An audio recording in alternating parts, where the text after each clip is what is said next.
दोस्तों, क्या आपको पता है कि भीष्म पितामह, द्रोणाचार्य, अंगराज कर्ण जैसे महान योद्धा किसके शिष्य थे? अगर नहीं तो चलिए जानते हैं। भीष्म पितामह, द्रोणाचार्य, अंगराज कर्ण यह तीनों महान योद्धा परशुराम जी के शिष्य थे। हाँ, परशुराम जी।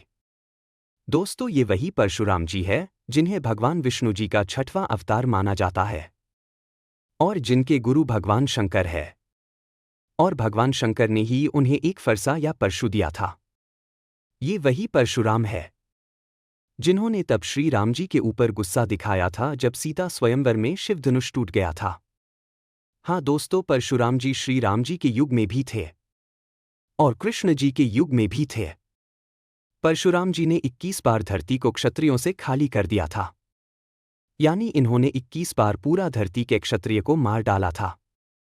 दोस्तों, परशुराम जी ने एक बार अपने पिता के आज्ञा को पूरा करने के लिए अपने फरसे से अपनी मां रेणुका का सिर धड़ से अलग कर दिया था। पिता ने अपनी आज्ञा का तुरंत पालन होता देख परशुराम जी से वरदान मांगने को कहा। तब परशुराम जी ने अपने पिता से तुरंत अपनी माता को जीवित करने को कहा और उनके पिता ने परशुराम जी की माता को जीवित कर दिया। परशुराम जी ने सहस्त्रार्जुन को अपने काल में मारा है। सहस्त्रार्जुन वही है जिसने एक समय रावण को भी बंदी बनाकर रखा था। परशुराम जी के समय में उनके जैसा धनुर्धर कोई नहीं था और परशुराम जी बहुत ज्यादा गुस्सा वाले थे। वे क्षत्रिय लोगों को देखने नहीं मांगते थे। सभी क्षत्रिय राजा उनको देख डरते थे। लेकिन ये सब तब खत्म हुआ जब परशुराम जी के सामने क्षत्रिय बनकर राम जी और लक्ष्मण जी आ गए और उन्हें उनकी गलती का एहसास दिलाया। तब परशुराम जी मान गए। करने का अब उनका समय खत्म हुआ और तब उन्होंने अपना धनुष राम जी को देकर वहां से महेंद्रगिरी पर्वत को चल दिए। दोस्तों, चलिए जानते हैं कि उनके तीनों शिष्य से उनका शिक्षा दीक्षा देना कैसा रहा। दोस्तों, क्या आपको पता है कि परशुराम जी ने ये जानते हुए कि भीष्म पितामह एक क्षत्रिय है, सिर्फ उनको ही धनुर्विद्या सिखाया। एक बार अंबा को लेकर दोनों गुरु शिष्य में युद्ध भी हो गया, जिसमें परशुराम जी को हार का सामना करना पड़ा था। परशुराम जी ने द्रोणाचार्य को भी धनुर्विद्या सिखाया था। हुआ ये कि द्रोणाचार्य एक ब्राह्मण थे और एक बार वे भीख मांगने परशुराम जी के पास चले गए थे। परशुराम जी ने उनसे कहा कि मेरे पास मेरे हथियार को छोड़कर कुछ नहीं है। तब द्रोणाचार्य ने परशुराम जी से कहा कि अगर आपके पास सिर्फ आपका हथियार ही है तो आप मुझे वही चलाना सिखा दीजिए। तब जाकर परशुराम जी ने उन्हें हथियार चलाना सिखाया और उनके गुरु बने। अभी आखिरी शिष्य कर्ण के बारे जानते हैं।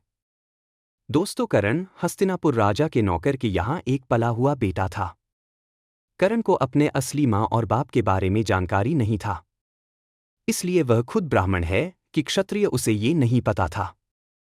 जबकि वह कुंती का सबसे बड़ा बेटा और सूर्य का भी बेटा था और पांडवों का बड़ा भाई भी था। इस नाते वह क्षत्रिय था, लेकिन उसे ये नहीं पता था। राजा के नौकर के यहाँ पलने से उसे सब सूतपुत्र कहते थे। एक दिन हस्तिनापुर राजा के नौकर ने उसे धनुर्विद्या की शिक्षा के लिए द्रोणाचार्य के पास ले गए थे, लेकिन द्रोणाचार्य ने उसे शिक्षा देने से मना कर दिया। तब कर्ण ने परशुराम जी से अपना पहचान और ब्राह्मण जाति बताकर विनती किया कि उसको अपना शिष्य बनाकर धनुर्विद्या सिखाया जाए, और परशुराम जी ने उसे ब्राह्मण जानकर हाँ बोल दिए। लेकिन एक दिन परशुराम जी को पता हुआ कि कर्ण ब्राह्मण नहीं, क्षत्रिय है। तब उन्होंने कर्ण को ये श्राप दे दिया कि जब भी कर्ण को इस धनुर्विद्या की शिक्षा की सबसे ज्यादा जरूरत होगी, ये विद्या उसके किसी काम नहीं आएगी। और इसी कारण से कर्ण को अर्जुन के साथ युद्ध में हार का मुंह देखना पड़ा। तो दोस्तों, आपको कैसा लगा ये कहानी? कमेंट बॉक्स में कमेंट करें, चैनल को प्लीज सब्सक्राइब करें और बेल आइकन को दबा दें, जिससे मेरी आने वाली वीडियो का नोटिफिकेशन आप सबको। दोस्तों, परशुराम जी आज भी जिंदा हैं और कलयुग में कल की अवतार के आने का इंतजार कर रहे हैं।